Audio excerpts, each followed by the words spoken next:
Race Governor Paul is long time to ready Johnson.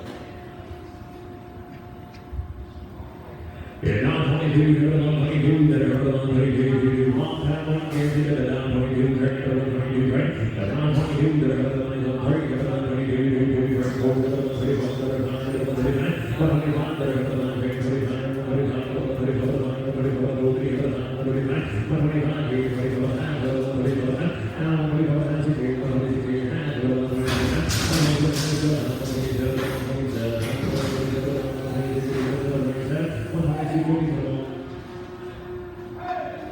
Chad C.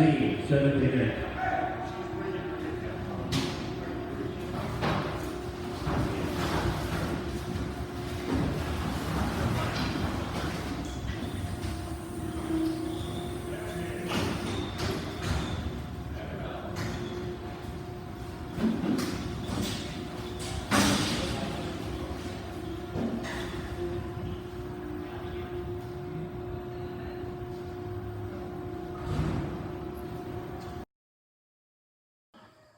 It's the next morning after the sale video you just watched a little bit of. That was the last 8 heifers that I had here that have been backgrounded since October last year, and we hauled there was bull and 4 cows from up north, and so I've got the water hooked up to my trough filling system, and wanted to show you the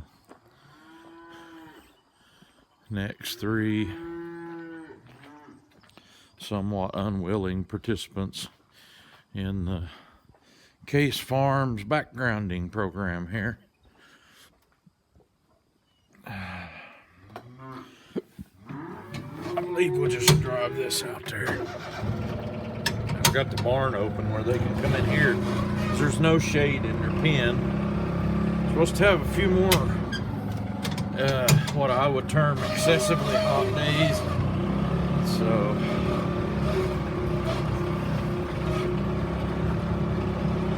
had a whole bunch of things happening yesterday and today, and yesterday I wasn't around much, but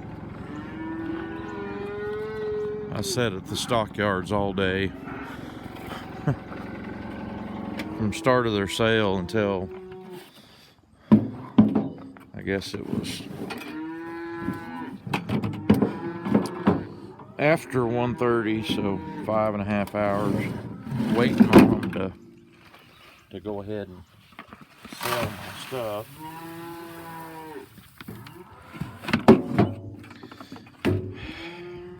And they done all right. Nothing wonderfully terrific, but it was a good little set of heifers. Would have made somebody some good cows. Find somebody that was looking for that kind of thing.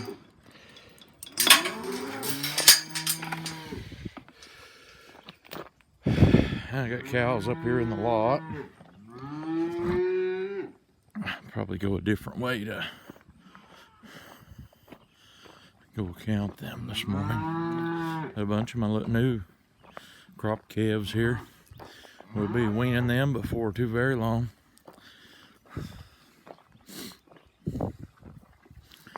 Scott was saying he had a whole bunch of red heifers he was going to keep, and I believe I've got 2 right there that would make keepers.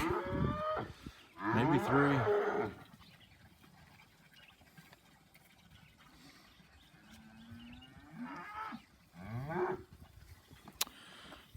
I don't know if I've even showed the pen here. Let me get this bucket of feed put over in there. Come on here, kids.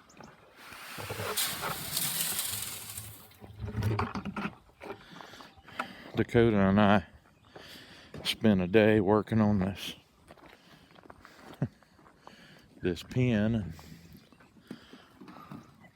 trying to make it so that we wouldn't have calves that done stupid stuff like get up in the feeder or stand up in the water trough like that. But I'm glad we built that high enough. I had no idea one would come up there and stand in the dirt around the water trough. Anyway, we worked on this pen. It was just portable panels, and I had nothing but trouble with it when it's all portable. And this has worked out really good. It's going to make a nice little cut pen for when we're separating stuff out. Kev might not be all that bright. The other two are up eating, and now he's got his foot hung over in there. That's not even the small one. The small one and one of the others is up there eating good. I guess it's a small one and a big one. May wind up having to shut these cows out of here. I don't know. I'm glad to see that they still had enough water they could get a drink. Anyway, I was kind of worried about that. The cows could come up here and empty their water tank real quick for them. So all the cows came up here to drink. I don't know what that tank is. For 3 or 4, maybe 500 gallon. I don't know. Takes a little while to fill it up, but they've been a milling and balling. But this is pretty good stuff right here for the first day that you've weaned them, that they get to the feeder and eat. And I think part of the reasoning behind these doing so well at the feeder is that they was eating with their mamas.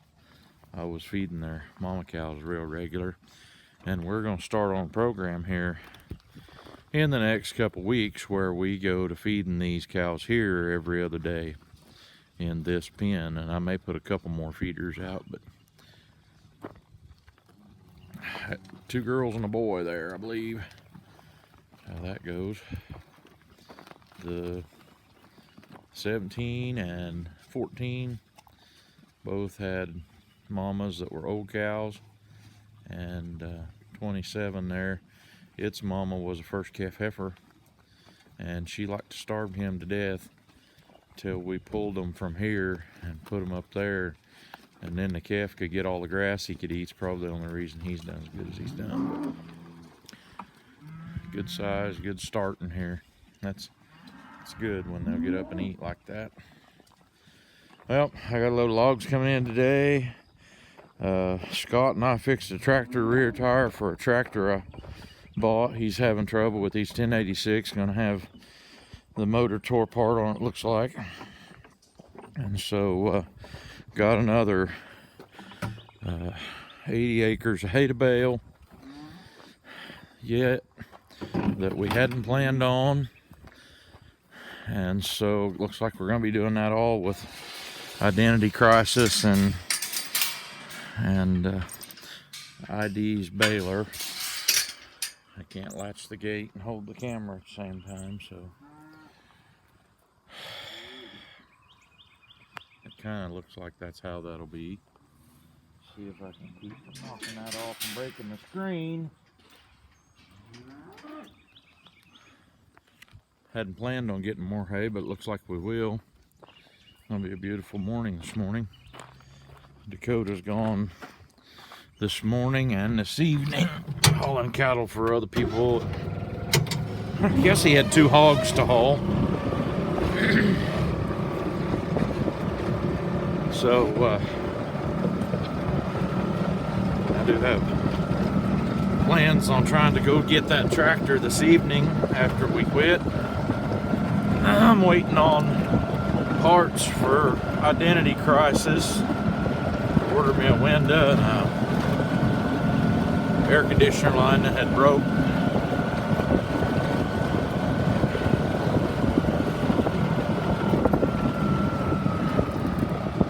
And so it won't be very long till things start happening around here, 7:30 in the morning or so.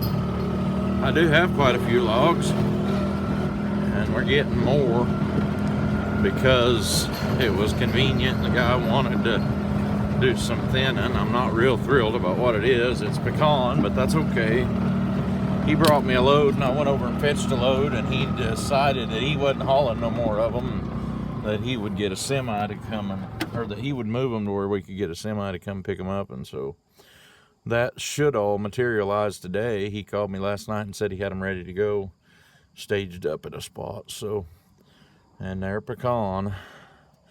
And these 3 logs are some of the bigger ones that was there. There was actually, out of the 2 loads, which was a little over 2,500 feet, gooseneck loads, there was 3 or 4 logs that was bigger than these. I'm gonna save a few thick pieces back off the sides of them. Somebody might want it for tabletop or something. And so we're gonna mix those with our oak. Try to keep people from being mad about it. I'm sure that pecan is a cousin to hickory, and so I'm sure they're not going to nail as good for pallet wood, but it's what we can get. And on my pallet wood, we never guarantee them that it's going to be a certain species or anything like that. I'd be really surprised if I don't get another gooseneck load or 2 of logs this week, but it looks to me like if we can make mow hay tomorrow, we're going to be baling Friday and maybe Saturday too. Try to get the first 40 acres of that cut down tomorrow maybe. I haven't talked to my help about it yet, but they're usually, yeah, we'll do it. So I'm gonna call Dad here in a little bit. Text Dakota and let him know. That's what's going on around here.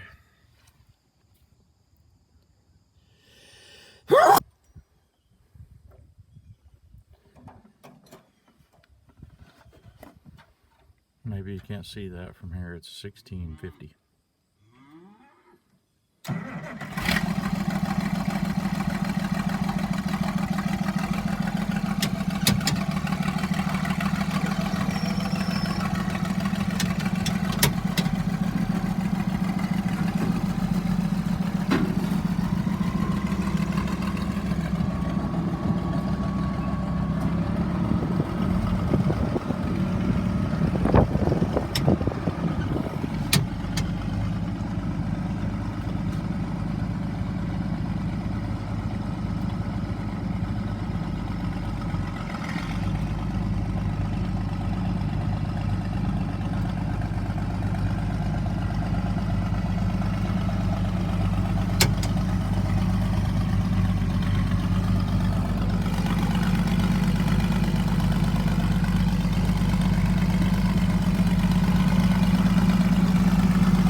This is August 26th. This pond was actually made originally to catch mud because it comes from a wash that goes up that way, and it catches all the drain from the 3 of my building drains that drain the most water off at once, and it runs the fastest. And so you can see this has done its job and caught a lot of mud. But I need it to be a cow water pond, so I have to do something about cleaning it up. Thinking about renting a track hoe. Don't know. Just don't know yet. May need to just talk to my guy that does some dirt work for me with these skid steer. He might be able to do a bunch of damage to that. Anyway, I want to do a little check through with my cows, calves. My old calves are growing good. We hit a little streak here, had a little rain, and it caused our pastures to jump on up a little bit better and grow some, and so our calves are doing better. It's hard to count the cows because the calves have gained so much height, size to them. Oh, by the way, that bull's for sale. If I don't sell him before the 1st of December, he's going to go to town. Not all of them, but I believe they're all here. Got a few nice red heifers. There's another one that wasn't in my picture earlier.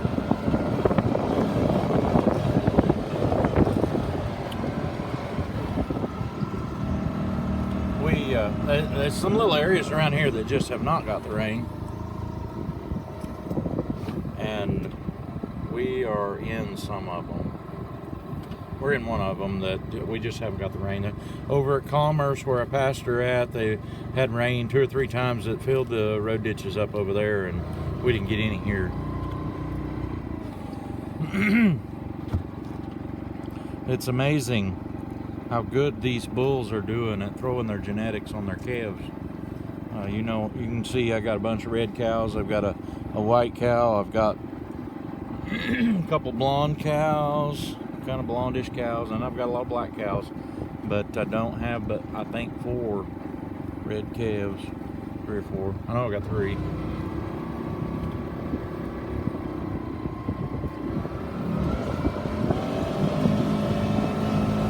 First thing on this video is probably going to be my calves going through the sale ring, the last 8 heifers. So you will have seen where my calves kind of lined up for me.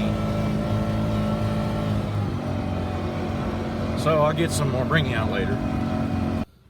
Back here working on this 1650 Oliver.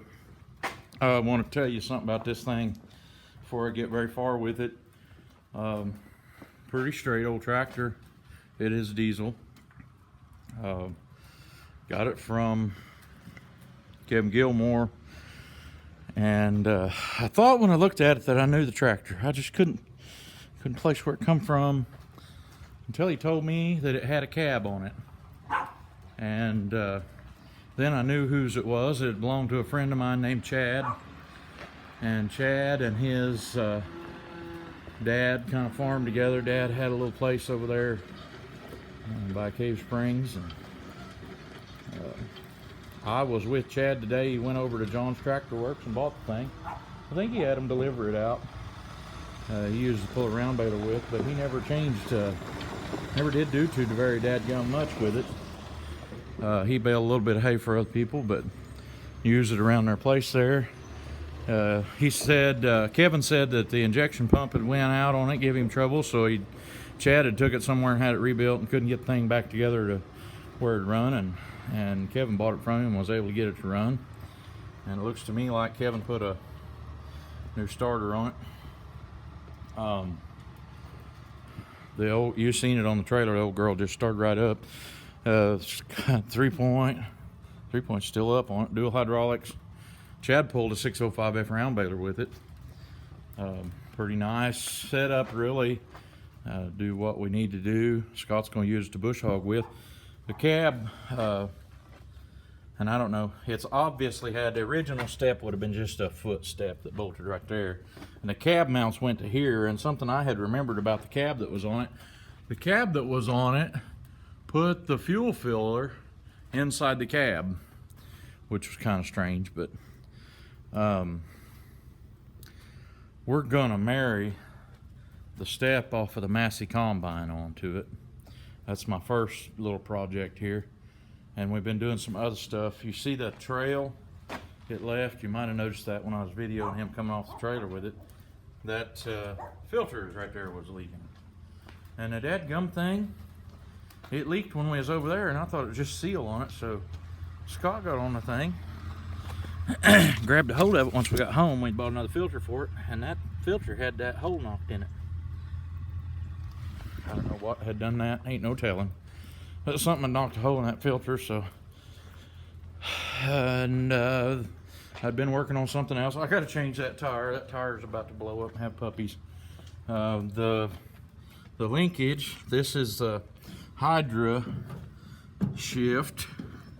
What do they call it? Hydra Power Drive. Hydra Power Drive. It's a 2-speed, shift on the go 2-speed.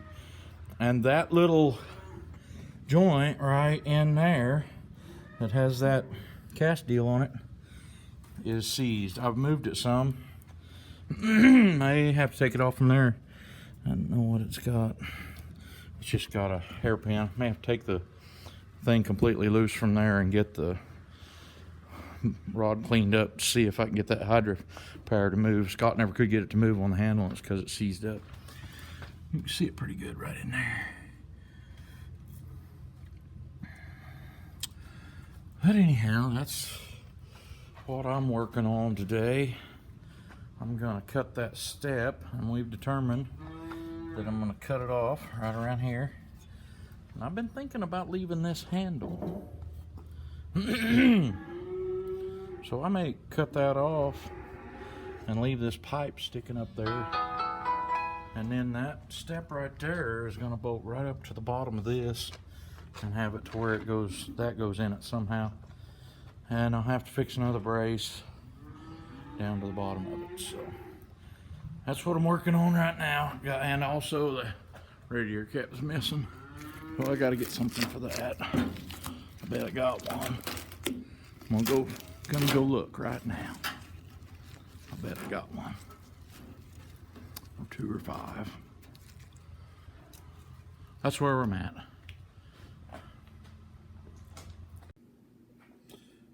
I did get the step put on the Oliver. We checked some oils on it. Got the Hydra-Power deal to shift, but it slipped really bad. So we're better off just to leave it. It's got 6 gears anyway, so took it to Scott's and hooked it on his bush hog, and it turned it fine and lifted it fine. But we had to pull the drawbar out and turn it over because the bend was down in it and it needed to be up. And found that it had a wheel stud in it, and that was like a 3/4 inch bolt when it needed to be a 1 inch pin or something like that to hold the drawbar in place. So we got that changed. He should be really close to ready to